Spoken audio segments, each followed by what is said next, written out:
All right, welcome to technical session number 16, where we're going to be briefly talking about note-taking and documentation.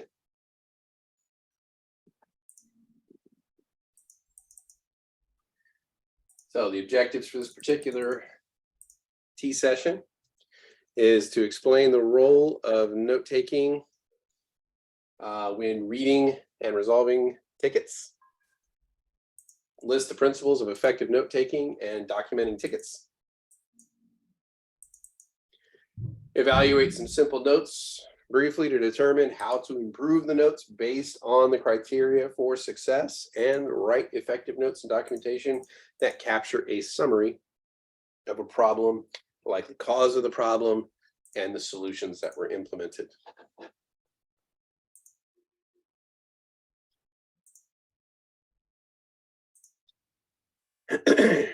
All right, open-ended question. What kind of skills do a good note taker have?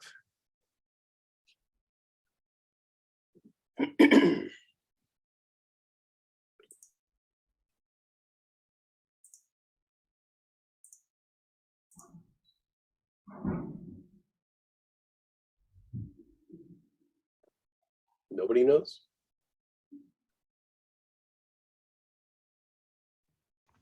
So let's look at a note here. So this would be something that somebody called in, gave an issue to a ticket, and this was the note they left. Is this a good note? Is this a bad note?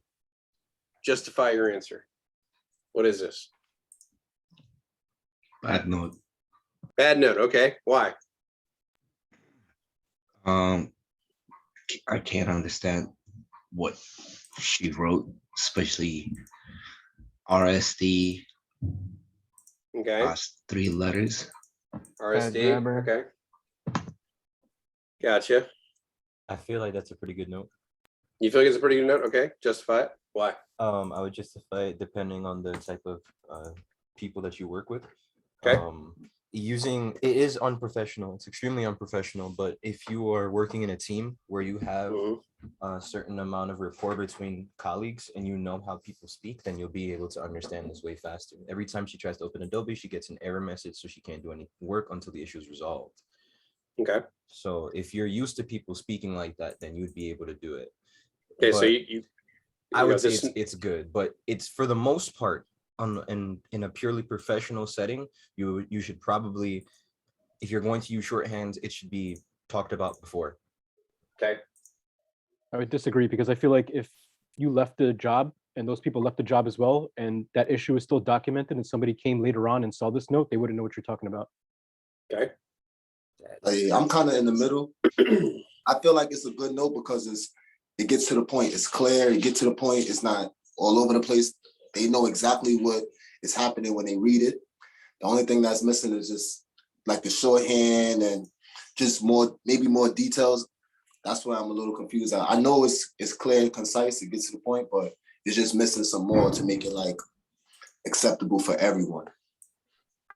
So let's say I left this note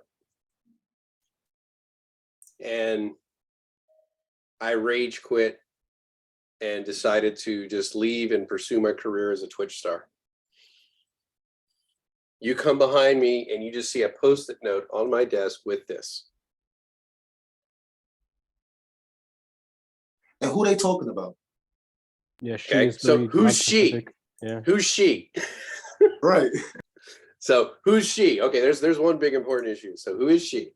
Anything else we notice there's a problem? What kind of work is she trying to do? Well, we don't know who she is, so we don't know. So What is the kind of error message? Yeah. What time this occurred? what is the error message? When did this We happen? don't know what system she's on. Did this happen yesterday? Did this happen 6 months ago? Is it a laptop, desktop? What is this? We don't know what OS she's working on. Well, I mean, it says they're trying to open Adobe. So, Kelly, the when is important, but for triage, like, oh, say this happened yesterday or 3 months ago, is that like important for the triage part? Well, you don't know if you have an open issue that's just hanging out there. Oh, right. That's just being neglected. Or solved, right? All right. or does this come in? You know, so, and then Adobe, what's the problem with that? Adobe what? There you go. So Adobe Acrobat, Photoshop, Reader. So we don't know what exact program is having the issue. So we don't know who it is. We don't know when it happened. We're not specific as to what program is having the issue or what error messages are happening. And there's some shorthand in here that could be, you know, different things. Is that MG? Is that message or manager?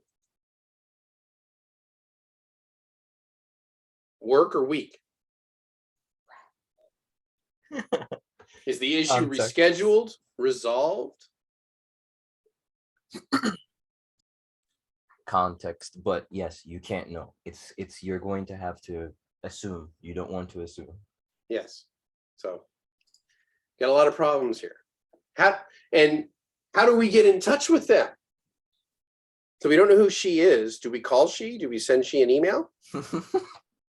Do we walk over to she's desk? How do they prefer to be contacted? I think that's her name, just she. She? Okay. Yeah. All right. What about this one?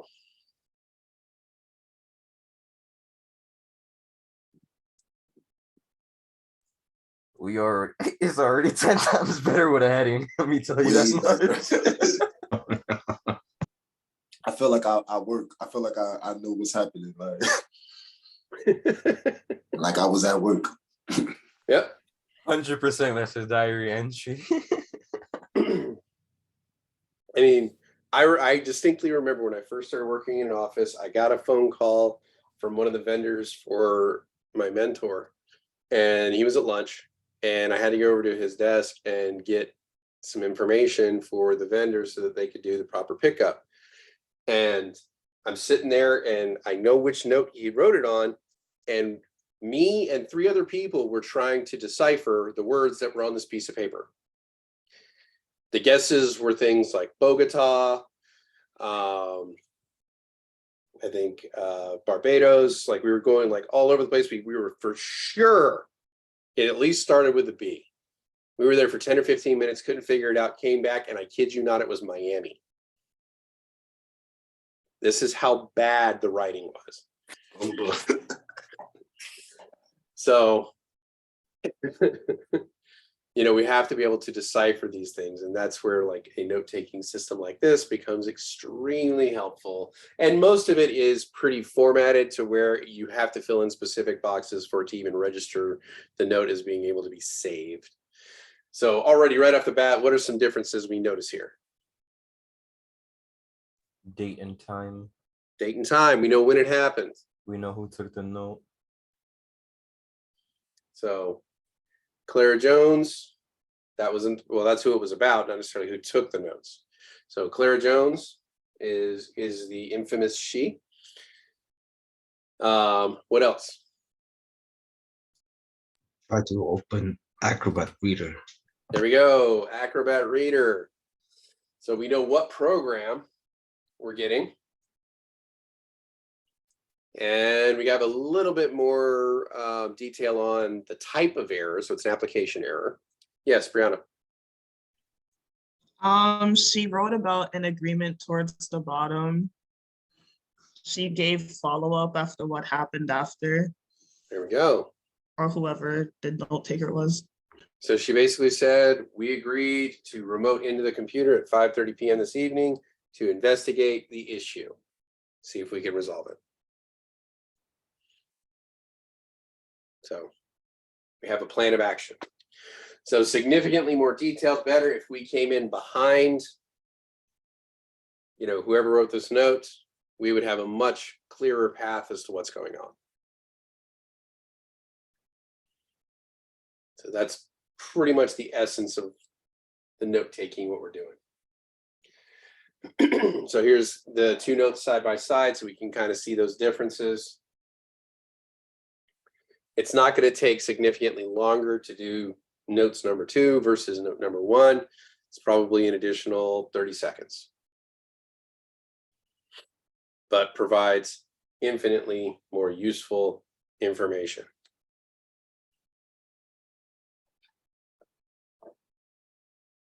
So, Kelly, so this note would be like a ticket. yes, Okay, so this is something that we would be receiving, not something that we would necessarily be writing. well, Or it goes both ways. no, we may be entering this ticket. Okay. You know, depending on your ticketing system, most ticketing systems have templates that you fill out. Some older ones may not. You may just have a open forum like this where you would install, you know, you would insert it, and then you basically have indicators whether it was open, closed, resolved, what have you. So, but the note 2 details allow for actionable responses, where note 1, if, you know, I wrote that note, it would likely have to wait until I returned the next day in order to resolve that issue, because, you know, it's not clear enough for somebody else to follow up behind me. Or if, you know, it's a situation where I left permanently, we would likely have to wait till that person called back thoroughly angry because the issue hasn't been resolved. And trust me when I say you do not want to run into that position. Even in transportation, you know, when I would work with a fleet, I would always tell them over and over and over again, if the customer calls us first, we failed. They should never, ever have to call us and ask us where our trucks are. You know, I don't care if you're 2 minutes away, you're looking at the building and you're at a traffic light. If you're going to be late, you call me or call them immediately so that we can give the heads up. Hey, they're just down the street. They see your building. It was just heavier traffic than normal. And then if ever an issue happens, you let them know as soon as the issue happens. So you can head off a lot of that anger and frustration before it begins.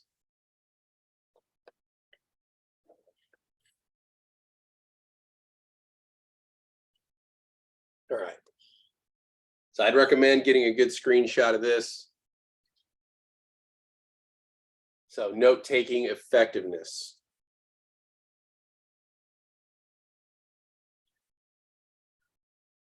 So you want to make sure you get the client's full name.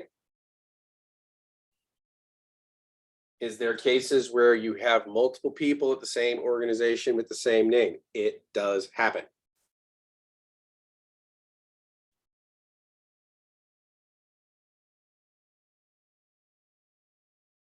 So I kid you not, when I worked in transportation at one time, and the people that I communicated with regularly, I worked with Ray Charles, James Brown, Tina Turner, and Debbie Gibson, all at the same time. Not the famous ones, but that crazy. that is really crazy. But in the fleet I was dealing with, I had James Brown, Ray Charles, and Tina Turner, and then our customer service rep was Debbie Gibson. So you're likely going to come across, you know, people with the same names.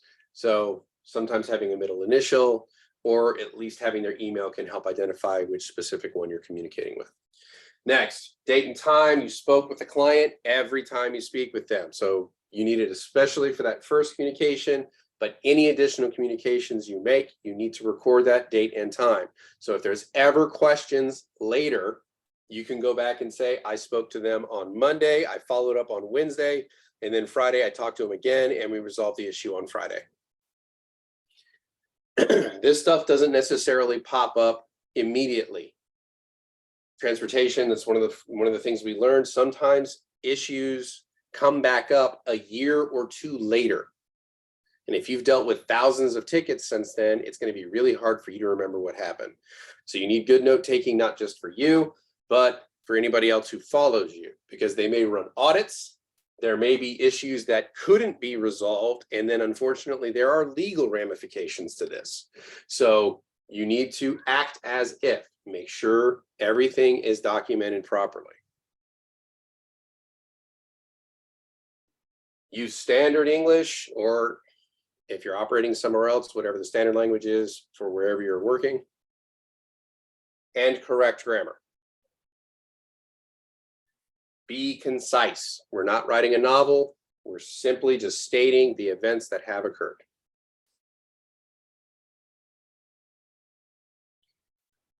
Important details that have occurred. You know, if you receive a laptop from a customer and the trouble ticket is the screen is not working, but if there was a hammer protruding from the screen at the point you received it, that might be an important detail to know. So we want to make sure I we feel were, like it's just stating the obvious, like stating the obvious, what has occurred, what like stating what you were asked to do, what occurred, and what has been implemented in order to avoid it from happening again, if anything. there you go. You know, or any anomalies that you notice. You know, what is out of the ordinary? You know, we've got an issue with a busted sound card, but the case lock on the back of the tower has been cut. That would be an anomaly to notate.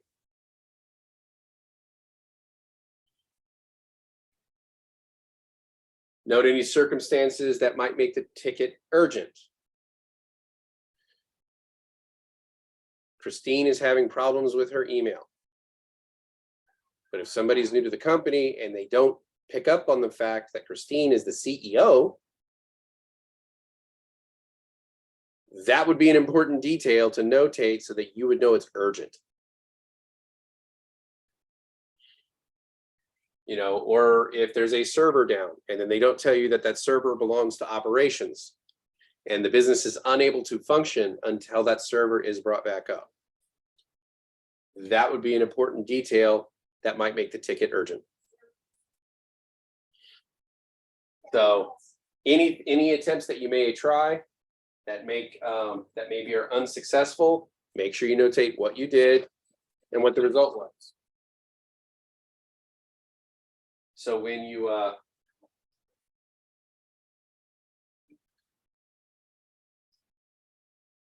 when somebody comes behind you, say they have a similar issue,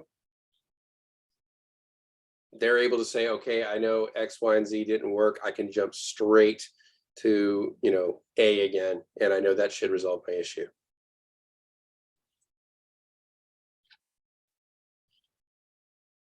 And then finally,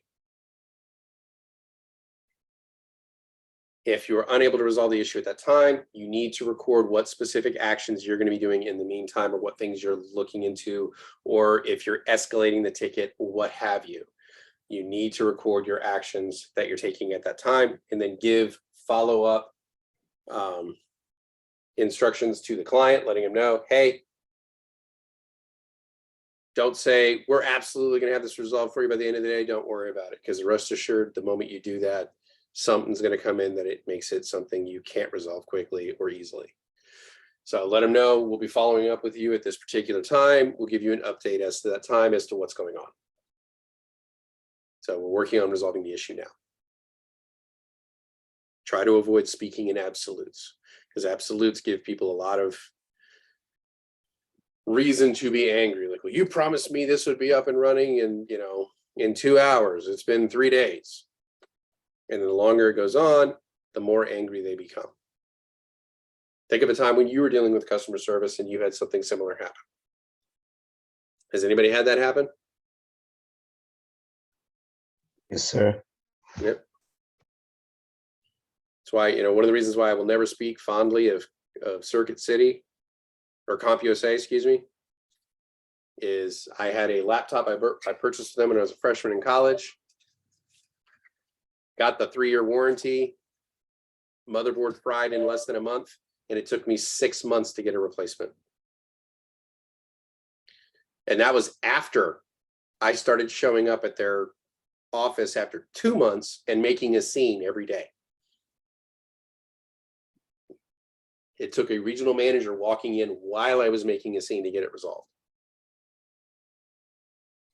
I mean, it was absolutely ridiculous. It was the worst customer service I've ever experienced in my life.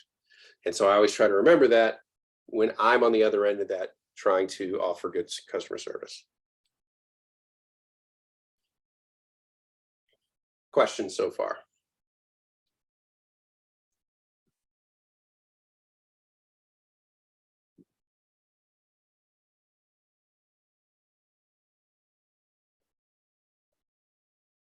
It depends on the motherboard. Usually you just buy one. Yeah.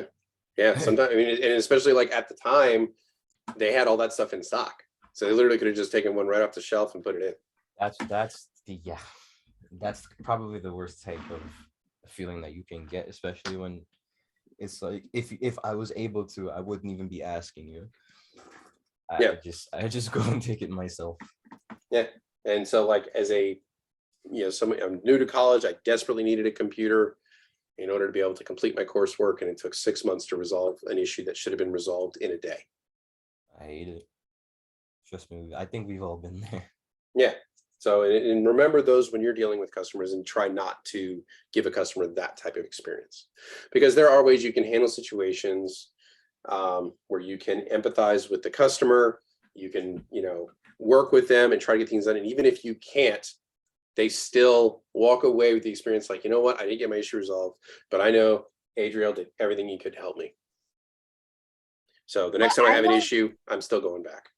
What I don't get is like, why didn't they just like, I'm sure they probably didn't want to see you. Now, not to say you're not a nice person, but in that environment, I'm sure they probably would not want to have you come back. Yeah. That frequently. Like, I just can't believe they just didn't do anything about it. Well, at first I was showing up like once a week, just checking on it, or I would call. And then it just kept escalating and escalating. I literally got to the point where because it was in between where I worked and where my school was. So I got to the point where I literally swung by there. I worked an hour into my day where I would swing by there every single day, and they saw me coming, and I would try to lose as much business for them as I possibly could. Because I was literally at my wit's end. I did not have the money to buy a new computer. I spent the extra money to get the warranty, and they weren't upholding their end of the bargain. So.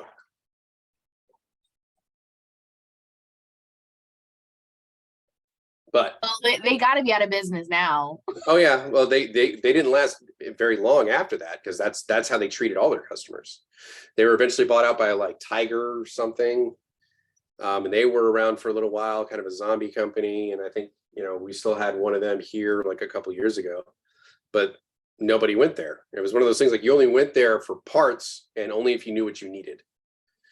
You didn't actually go there if you wanted to buy like a full system or talk to somebody who was knowledgeable about it or any of that stuff. You just didn't go there because they had such a horrible customer service reputation.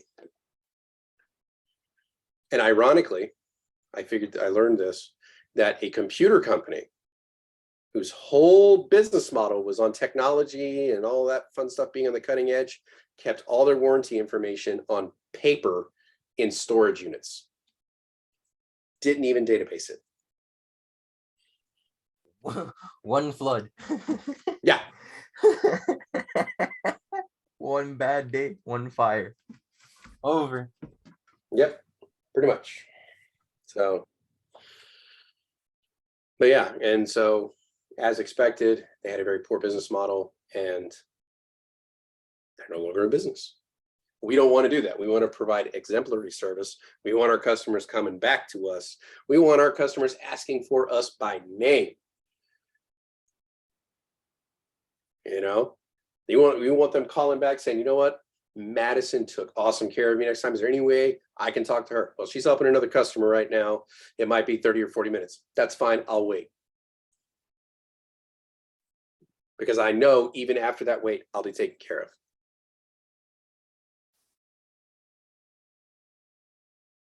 Yep, smile when you talk. We'll get into that. So what's the difference in your mind between note-taking and documenting? So in your mind, what is the difference between those two? Write it, or you want us to, answer it verbally? Oh, answer in the Nearpod. So we have an open question for you can fill out in the Nearpod. And we'll do some call outs.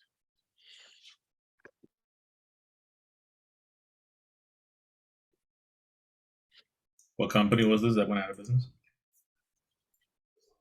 Circuit City. Oh, you know what's crazy? That's what I thought it was. 'Cause I didn't hear the whole thing. And what was hilarious is Marvin worked for them. And he was like one of their top IT people. And that's where the whole King method came from, because when he worked at Circuit City, that was their only option. If you brought in a computer, they formatted the hard drive. That was their repair for everything. When he told us that, I was like, that's ridiculous. That's pretty funny.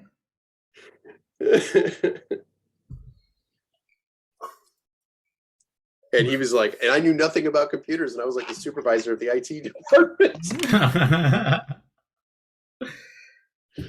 And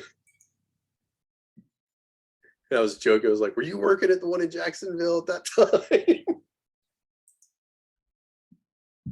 Sure was.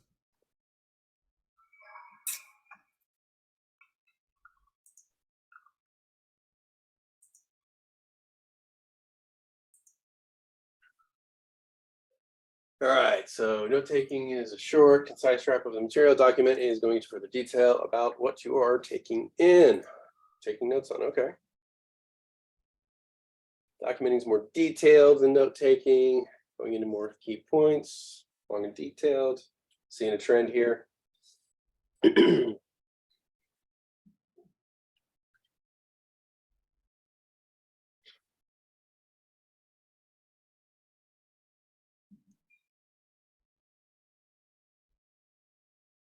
All right.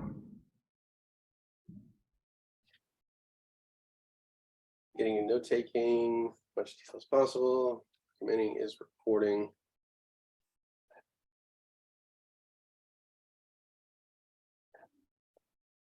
Most important points. All right.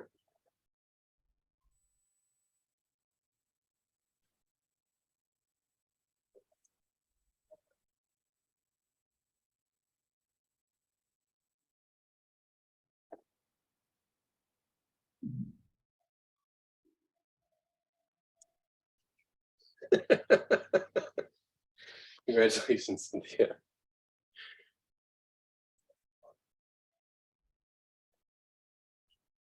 One cert down.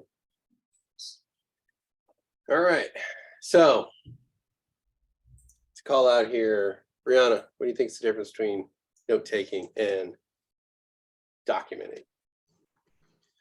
I wrote that note taking is a wrap up or a sum up that's short and concise, and documenting is more of a specific detailed it's like a detailed summary of what you were taking notes on. Okay, I like it. Aminata, what are your thoughts on note taking versus documenting? My thoughts that I wrote down was note taking is brief, bullet points, and that documenting is including all details and making sure that you put the actions that you're going to be taking if you didn't resolve the issue right away. I don't know, that's what I put. Okay. Yeah. There. Let's see here. Robin, what do you think are difference between note taking and documenting, sir?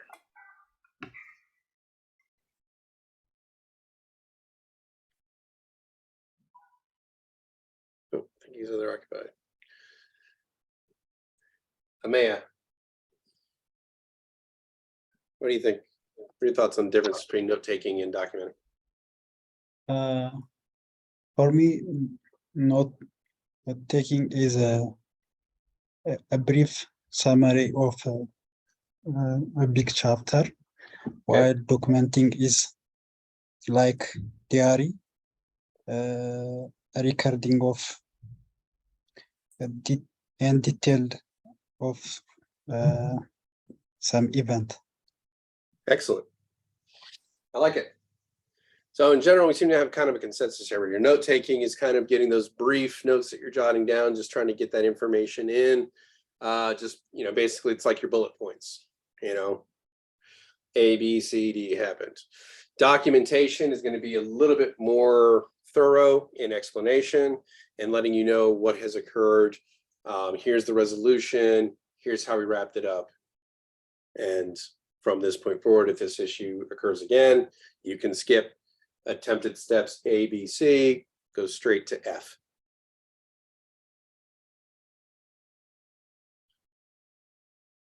Nice. Any questions, comments, concerns, complaints, revelations?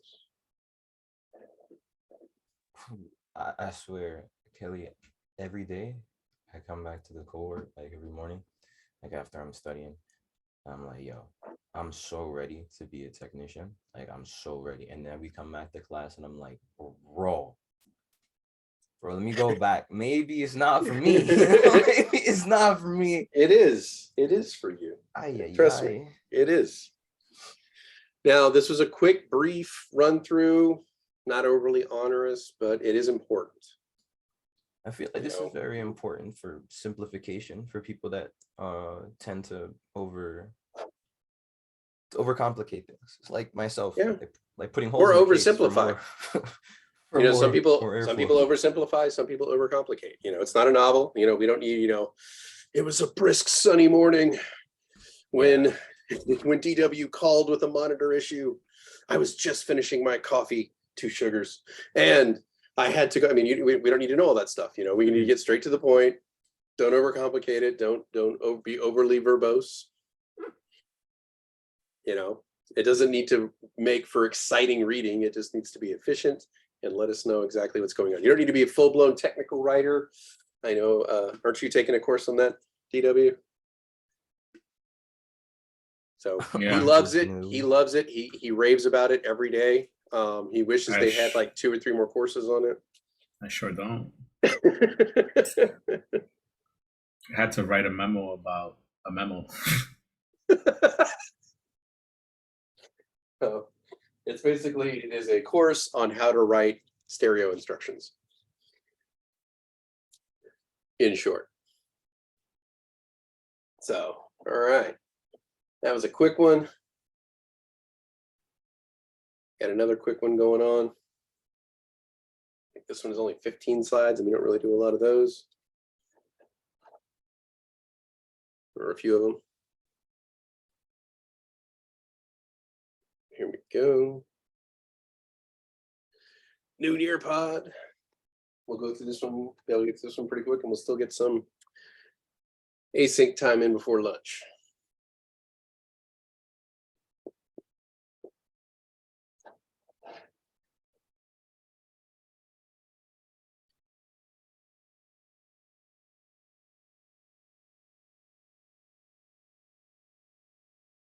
Give it a minute, let everybody get in.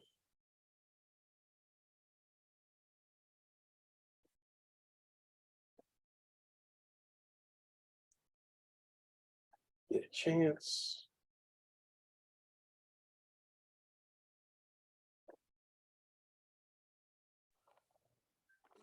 You want to drop the link in Slack, please? It's already in Slack. I dropped it first thing this morning. So look for T6. T6. It's already there. 6. Oh, copy. T6. Yes, sir. Thanks. Hmm? I don't know how I seen the last one we did without seeing those. That's crazy. You were hyper focused on what you needed. That's it. Let's go. That's the type of person I am. You see how you just, whatever situation, you gotta find the good into it, and then like just find the lesson in it and keep it going. Because you always gonna get dirt on your knee or something. You always gonna mess up or something, but you always gotta find a lesson. I like that. Either you succeed or you learn a lesson. Sometimes you do both. Yeah, no other way, man.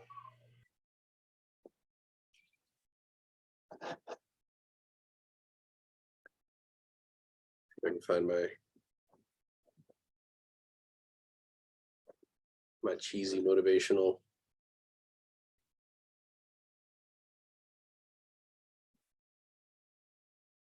Gotta find it real quick. Takes 2 seconds. Oh, we're waiting on everybody to get in.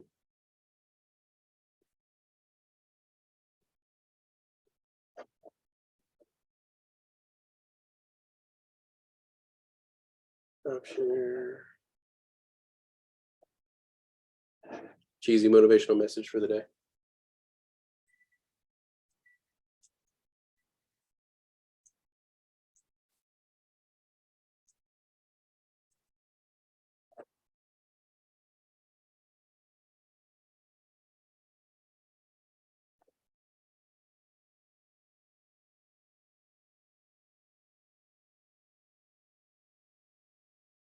That's a good one, Kelly.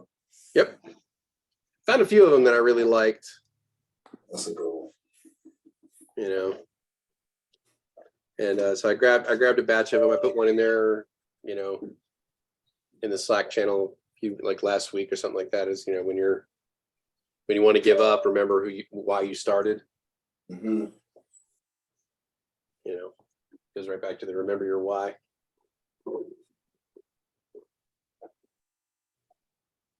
All right. Maybe I'll start dropping in 1 or 2 a day for you guys.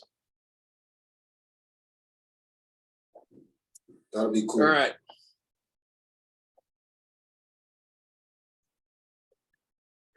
All right. Are we ready to go? Looks like we got about 25 people in. Ready to set up?